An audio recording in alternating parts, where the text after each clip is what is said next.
और आप देख रहे हैं सरताज सर की क्लास। क्या आपसे वर्ब की फर्स्ट, सेकंड और थर्ड फॉर्म याद नहीं होती? क्या आपकी वोकैब यानी वर्ड मीनिंग की पावर बिल्कुल कमजोर है? क्या आपको बहुत सारे हिंदी के शब्दों की इंग्लिश नहीं पता? ये सारी बचपन की गलतियां आपको जवानी में शर्मिंदा कर सकती हैं। इसीलिए मैं लेकर आया हूं एक जहर जड़ी बूटी जो आपकी बूढ़ी वोकैबुलरी को जवान बना देगी। वर्ब की फर्स्ट, सेकंड फॉर्म याद करने के लिए और वर्ड मीनिंग की एक जहर ट्रिक जानने के लिए इस वीडियो को एंड तक जरूर देखिएगा। आगे बढ़ने से पहले चैनल को सब्सक्राइब कर दीजिए। सब्सक्रिप्शन बटन के बराबर में एक बेल आइकन होगा, उसे दबा दीजिए ताकि रोज आने वाली वीडियोस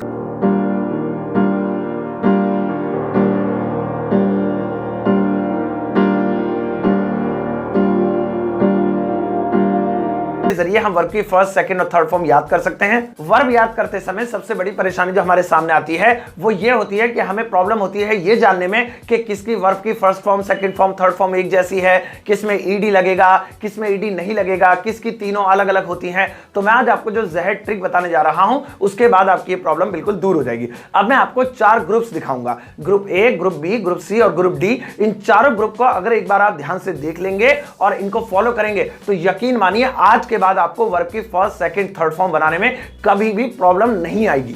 सबसे पहले यहां पर देखिए, यह है ग्रुप ए और इस ग्रुप में जितने भी शब्द हैं उनकी तीनों फॉर्म्स एक दूसरे से बिल्कुल अलग अलग हैं। जैसे गो है तो गो की सेकंड फॉर्म वेंट है, तीसरी है गॉन, तो तीनों अलग अलग हैं। तो ग्रुप ए में यह माना जाएगा कि जितने भी शब्द आते हैं वो सारे जितने भी होते हैं उनकी तीनों फॉर्म्स एक दूसरे से अलग होती हैं। अब सवाल ये उठता है, अच्छा सर ये टोटल कितनी होती हैं? तो यकीन मानो जितने शब्द इस वक्त आप अपनी स्क्रीन पर देख रहे हैं ग्रुप ए के, दुनिया में ये बस इतने ही हैं। मैंने टोटल यहां पर लिख दिए हैं, ज्यादा नहीं है। अब आपको कुछ नहीं करना है, इस वीडियो को पॉज करना है और इसका एक स्क्रीनशॉट ले लेना। अब उसे चाहे अपनी नोटबुक में कॉपी कर लेना या फिर आप स्क्रीनशॉट में से ही याद कर लेना। आपको ये ग्रुप ए पक्का याद कर लेना है। उसके बाद आपको कभी प्रॉब्लम नहीं होगी कि कौन से ऐसे शब्द हैं जिनकी तीनों फॉर्म्स एक दूसरे से अलग होती हैं। बस यही वाले हैं, जब याद हो जाएंगे तब क्या टेंशन है। अब ये है ग्रुप बी और ग्रुप बी के अंदर जितने भी शब्द होते हैं इनमें वर्ब की जो फर्स्ट फॉर्म होती है वो तो बाकी की 2 फॉर्म से, सेकंड और थर्ड से अलग होती है, लेकिन वर्ब की सेकंड और थर्ड फॉर्म दोनों एक जैसी होती हैं। मतलब ग्रुप ए में यह था कि तीनों अलग अलग थी और ग्रुप बी में क्या है, पहली ही अलग है, बाकी की 2 सिमिलर हैं। अब फिर से सवाल उठता है कि सर वर्ब तो हजारों हैं, ये कितनी हैं, इन्हें कितना याद करें? तो डोंट वरी गाइस, जितनी इस वक्त आपकी स्क्रीन पर है टोटल इतनी ही है। इनका भी स्क्रीनशॉट ले लो और उन्हें कहीं नोट नाट कर लो या फिर अपने फेसबुक पे प्रोफाइल बना के डाल दो ताकि याद करता रहे कोई, तुम ही याद करते रहो। और फिर आपको ये वर्ब्स याद कर लेनी है। ग्रुप ए और ग्रुप बी दोनों कंप्लीट हो गए। अब ग्रुप सी की तरफ चलते हैं। ये है ग्रुप सी। अब ग्रुप सी ग्रुप ए और बी से अलग कैसे है? ए में तीनों अलग अलग थी, बी में एक अलग थी, बाकी की 2 एक जैसी थी। और ग्रुप सी में वो वर्ड हैं जिनकी तीनों फॉर्म्स एक जैसी होती हैं, एक जैसी। फर्स्ट भी वही, सेकंड भी वही और थर्ड भी वही, बस कुछ की प्रोनाउंसिएशन जरूर बदल जाती है, यानी कि बोलने का अंदाज बदल जाता है, लेकिन उनकी स्पेलिंग और उनकी बनावट और उनका थोड़ा थोबड़ा सब कुछ एक जैसा ही है। और यहां पर इस वक्त जितनी आप अपनी स्क्रीन पर देख रहे हैं ये भी टोटल ही हैं। तो इस तरीके से आप इनका भी स्क्रीनशॉट ले लो, ये भी किसी कोने में कोई टॉयलेट वगैरह की दीवार पे लिख दो और वहीं बैठे बैठे सुबह शाम याद कर लो, इन्हें भी रट्टा मार लो। और अब आखिर में यह है ग्रुप डी। अब यहां पर ग्रुप डी में देखकर कुछ बच्चे तो बड़े खुश हो गए होंगे, अरे यार ये तो 4-5 ही नजर आ रही हैं, इन्हें भी स्क्रीनशॉट लेके जल्दी से याद कर लो। रुक जाओ, ये आखिरी ग्रुप इधर सबसे खतरनाक ग्रुप है, इसमें ये 4-5 नहीं है, नीचे देखो ETC भी लिखा हुआ है यानी एटसेट्रा। इसका मतलब ये है कुछ तो ये है लेकिन हजारों की तादाद में और भी हैं।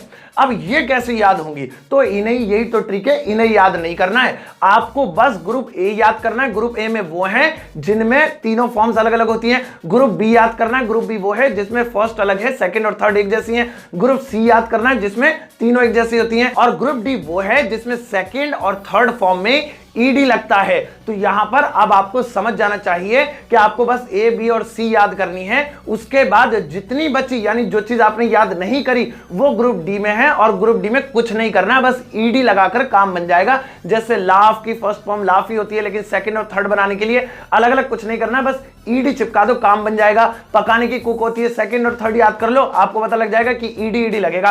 तो इस तरीके से ये ट्रिक काम करती है कि जो आपको याद है वो तो पता ही होगी कि किसमें जो है किसकी दोनों अलग हैं, किसकी तीनों अलग हैं, कौन सी एक जैसी हैं, क्योंकि वो 3 ग्रुप आप याद कर लेंगे, उनमें कम कम है और ये हजारों की तादाद में है, तो उन्हें छोड़ के अब ये टोटल हमारे पास बची ये ईडी वाली है। तो इस तरीके से कभी भी लिखने में गलती होगी नहीं। क्यों नहीं होगी? क्योंकि ग्रुप ए, बी और सी तो हमें याद ही होगी, वो वाले वर्ड आएंगे तो हमारे दिमाग में वैसे ही आ जाएगा, और जो दिमाग में नहीं आ रहा है पक्का भाई वो तो 99% कंफर्म है कि ये ग्रुप डी वाला, लगाओ इसमें ईडी। और अगर अब तुम सोच रहे हो कि ग्रुप ए, बी और सी को याद करने की भी गुरुजी कोई ट्रिक बता दो, अजी हाँ, ऐसे थोड़ी होता है कि हर चीज की ट्रिक बता दो। कल को तुम कहोगे शादी की कोई ट्रिक बता दो तो थोड़ी मैं बता दूंगा। चलो भाई, ये तो बात हुई फर्स्ट, सेकंड और थर्ड फॉर्म की, और इसकी ट्रिक अब आपको पता लग गई। अब मैं आपको एक और कमाल की ट्रिक बताता हूं। अक्सर हमारे सामने एक परेशानी आती है कि सर बहुत सारे ऐसे शब्द हैं जिनकी इंग्लिश नहीं पता होती है, हम डिक्शनरी तलाशते हैं, गूगल पर तलाशते हैं, इसके अलावा दोस्तों से पूछते हैं, टीचर से पूछते हैं। तो अब मैं आपको 2 ऐसी जहर ट्रिक्स बता देता हूं कि जो बहुत ज्यादा हद तक काम करती हैं और ये आपके काम आ सकती हैं अगर आप इसे ठीक तरह से यूज करें तो चलो जल्दी से उन ट्रिक्स की तरफ नजर मारते हैं। देखो भाई, यहां पर एक छोटा सा शब्द है, बहुत छोटा सा, ये अन। अब यह आपकी कैसे मदद कर सकता है जब भी आपको किसी हिंदी वर्ड की इंग्लिश नहीं आती है, तो इसका यूज करते हुए आप कैसे अपना काम चला सकते हैं, और ये बहुत मजेदार चीज है। अब इसको समझने के लिए सबसे पहले हमें एक एग्जाम्पल चाहिए, और एग्जाम्पल है वह बदसूरत है। अब हमने यहां पर सेंटेंस लिख दिया है वह बदसूरत है। अब बदसूरत को इंग्लिश में क्या कहते हैं? अगली। लेकिन बहुत सारे बच्चों को मान लो नहीं पता था अगली पिछली क्या कहते हैं, बदसूरत की इंग्लिश नहीं पता। तो जब भी हमें किसी वर्ड की इंग्लिश नहीं पता होगी तो ये छोटा सा शब्द हमारी बहुत मदद करेगा। अब देखना कैसे। अब वह के लिए मैंने लिख दिया शी और है के लिए इज। अब बदसूरत की मुझे इंग्लिश नहीं पता, तो देखिए कैसी ट्रिक है, कैसे काम करना है। जब भी आपको किसी हिंदी वर्ड की इंग्लिश नहीं पता तो हिंदी में उसी शब्द को उल्टा करो पहले। तो बदसूरत को अगर उल्टा करोगे तो हो जाएगा खूबसूरत।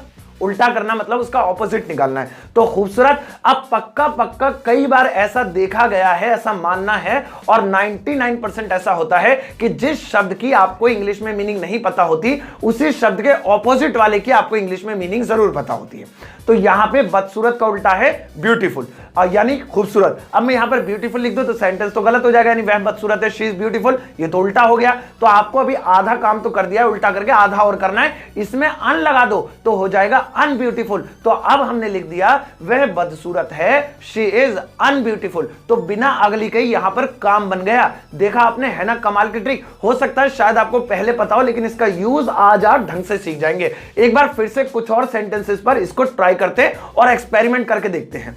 हमारा अगला शब्द है खाना कच्चा है। अब खाना कच्चा है तो खाने के लिए लिखेंगे फूड, है के लिए लिखेंगे इज, फूड इज। अब कच्चे को इंग्लिश में क्या बोलते हैं?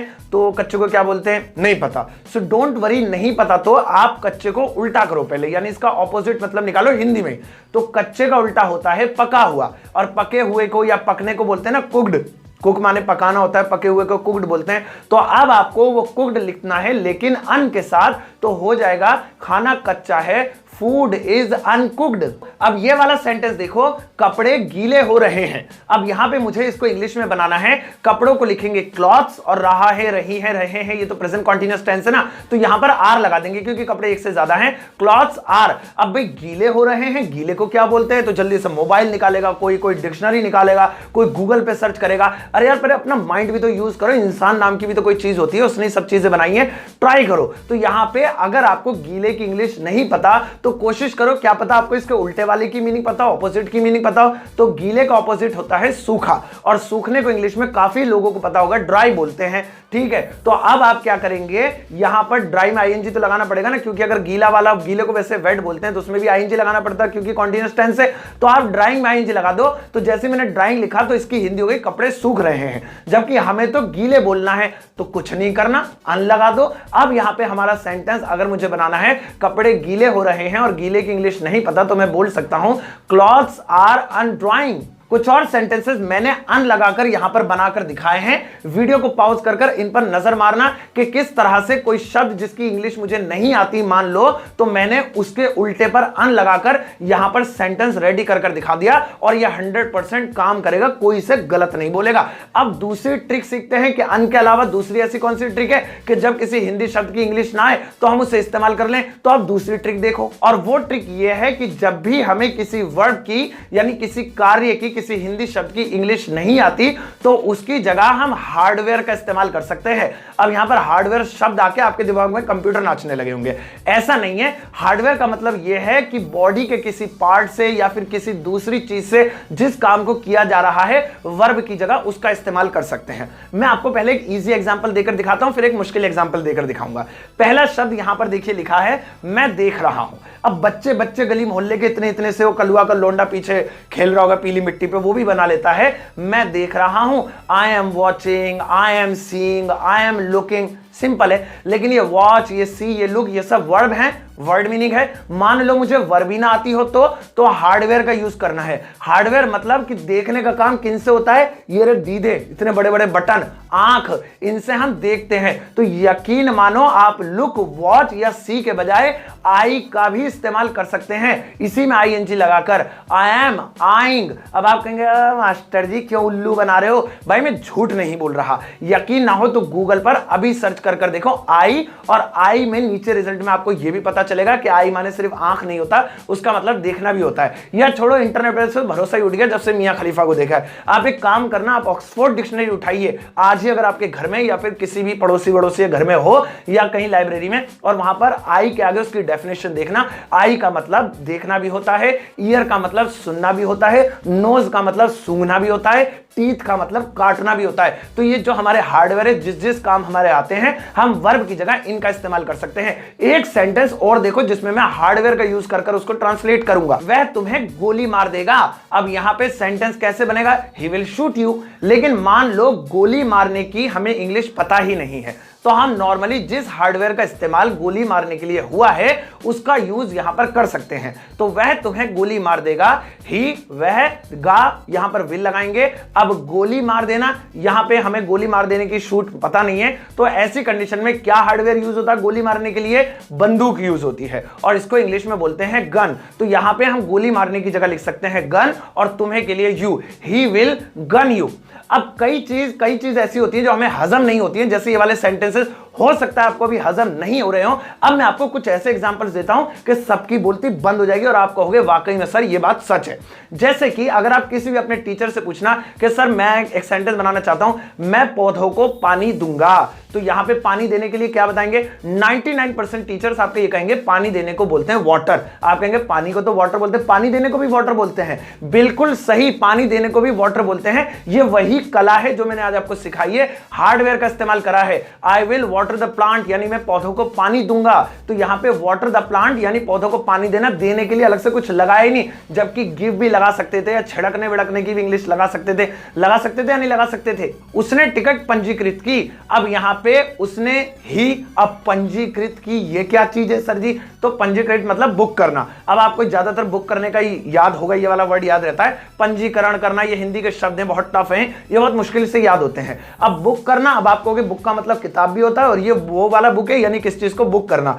एक्चुअली में ये किताब वाला ही बुक है, क्योंकि पंजीकरण करना, पंजीकृत करने का मतलब यही होता है किताब में या रजिस्टर में चढ़ा लेना। तो किताब में चढ़ा लेना, तो वहां पर किताब यानी हार्डवेयर का इस्तेमाल हुआ है। तो इसीलिए जब किसी चीज को हम बुक करते हैं, यानी अपना नाम रजिस्टर्ड करवाते हैं उसके खाते में, उस किताब में, तो वहां पे बुक शब्द का ही इस्तेमाल होता है। तो हम इस गलतफहमी में होते हैं कि एक बुक का मतलब है किताब और एक बुक का मतलब है रजिस्टर करना, पंजीकृत करना। एक्चुअली में दोनों ही बुक है, बस वहां पर एज अ वर्ब यूज हो रहा है, यहां पर एज अ हार्डवेयर के तौर पे हम यूज कर रहे हैं। अब कुछ ऐसे ही सेंटेंसेस मैंने यहां पर बनाए हैं, इनमें मैंने वर्ब का इस्तेमाल नहीं करा है, बस हार्डवेयर का इस्तेमाल करा है कि जिसके जरिए वो काम किया जाने वाला था उसी का इस्तेमाल करते हुए मैंने सेंटेंस को ट्रांसलेट किया। इस वीडियो को पॉज कर इन पर भी एक नजर मार लेना, आपको आइडिया मिल जाएगा और पता चल जाएगा किस तरह से हम वर्ब के बिना भी हार्डवेयर का यूज करते हुए सेंटेंस को बना सकते हैं। आई होप गाइज आज मैंने आपको जो फर्स्ट, सेकंड और थर्ड फॉर्म वाली ट्रिक, साथ ही साथ वो हिंदी से इंग्लिश में करने वाली ट्रिक जो बताई है, वो आपको अच्छी तरह से समझ में आ गई होगी। अब इस वीडियो के कमेंट बॉक्स में मैंने आपके लिए कुछ यू वर्ड छोड़ा है, इसी ट्रिक के आधार पर जाओ, वहां पर ट्रांसलेट कर आओ, मैं लाइक कर चेक कर दूंगा, कोई गलती होगी तो कमेंट में आपको बता दूंगा। और इसके अलावा अगर आपको कोई सवाल है, कोई सुझाव है, या फिर आप कुछ पूछना चाहते हैं तो वहां पर वो भी लिख देना। साथ साथ ये भी लिखना कि आपको ये वीडियो कैसी लगी और इसका पार्ट 2 चाहिए या नहीं चाहिए। अब आगे बढ़ने से पहले इस वीडियो को शेयर कर दो फेसबुक